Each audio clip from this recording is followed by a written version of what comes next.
H D. Kumaraswamy ಅವರ ವಿರುದ್ಧ ಗಣಿ ಗುತ್ತಿಗೆ ಆರೋಪಕ್ಕೆ ಸಚಿವ ದಿನೇಶ್ ಗುಂಡೂರಾವ್ ಟ್ವೀಟ್ ಮಾಡಿದ್ದಾರೆ. ಲೋಕಾಯುಕ್ತರು ಚಾರ್ಜ್ ಶೀಟ್ ಸಲ್ಲಿಕೆಗೆ ಅನುಮತಿ ಕೋರಿಕೆ ಆಗಿದೆ.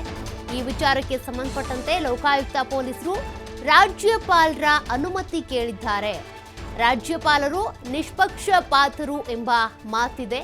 ಹಾಗಿದ್ರೆ ಕೂಡಲೇ ಚಾರ್ಜ್ ಶೀಟ್ ಸಲ್ಲಿಕೆ ಮಾಡೋದಕ್ಕೆ ಅವರು ಅನುಮತಿಯನ್ನ ಕೊಡಬೇಕು. ಸಿದ್ದರಾಮಯ್ಯನವರ ಪ್ರಕರಣದಲ್ಲಿ ಮಾತ್ರ ಯಾಕೆ ತರಾತುರಿಯಲ್ಲಿ ಪ್ರಾಸಿಕ್ಯೂಷನ್ಗೆ ಅನುಮತಿ ಕೊಟ್ರಿ? ಹಾಗೆ ಎಚ್.ಡಿ. ಕುಮಾರಸ್ವಾಮಿ ಅವರ ಪ್ರಕರಣದಲ್ಲೂ ಕೂಡ ನೀವು ಅನುಮತಿ ಕೊಡಬೇಕಲ್ಲ ಚಾರ್ಜ್ ಶೀಟ್ ಸಲ್ಲಿಕೆ ಮಾಡೋದಕ್ಕೆ.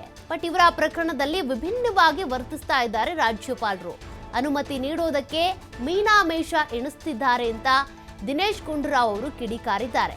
ಸಿದ್ದರಾಮಯ್ಯನವರಿಗೊಂದು ನ್ಯಾಯ, ಕುಮಾರಸ್ವಾಮಿ ಅವರಿಗೊಂದು ಮತ್ತೊಂದು ನ್ಯಾಯನ? ಎಚ್.ಡಿ. ಕುಮಾರಸ್ವಾಮಿ ಅವರ ವಿಚಾರದಲ್ಲೂ ಸಹಜ ನ್ಯಾಯವನ್ನ ಪರಿಪಾಲಿಸಿ. ಸಿಎಂ ವಿರುದ್ಧ ತೋರಿದ್ದ ಆಸಕ್ತಿ ಇಲ್ಲೂ ಕೂಡ ತೋರಿಸಿ. ಆಗ ನಿಮ್ಮ ಹುದ್ದೆಗೆ ಘನತೆ ಬರುತ್ತೆ. ನಿಮ್ಮ ಹುದ್ದೆಯ ಘನತೆಯನ್ನು ನೀವು ಕಾಯ್ದುಕೊಳ್ಬೇಕು ಅಂದರೆ ನಿಷ್ಪಕ್ಷಪಾತವಾಗಿ ನೀವು ನಡ್ಕೊಳ್ಬೇಕು ಅಂತ ಟ್ವೀಟ್ ಮೂಲಕ ಟಾಂಟ್ ಮಾಡಿದ್ದಾರೆ. ಇಲ್ಲಾಂದರೆ ಬಿಜೆಪಿ ಏಜೆಂಟ್ ಅನ್ನೋದು ಸಾಬೀತಾಗುತ್ತೆ ನೋಡಿ. ರಾಜ್ಯಪಾಲರ ಬಗ್ಗೆ ಆರೋಗ್ಯ ಸಚಿವ ದಿನೇಶ್ ಗುಂಡೂರಾವ್ ಅವರು ಒಂದು ಸುದೀರ್ಘವಾದಂಥ ಟ್ವೀಟ್ ಮಾಡೋದ್ರ ಮೂಲಕ ಟಾಂಟ್ ಮಾಡಿದ್ದಾರೆ. ಎಚ್.ಡಿ. ಕುಮಾರಸ್ವಾಮಿ ಅವರ ಪ್ರಕರಣದಲ್ಲಿ ನೀವು ಯಾಕೆ ವಿಭಿನ್ನವಾದಂಥ ನಿಲುವನ್ನು ತಾಳ್ತಿದ್ದೀರಾ?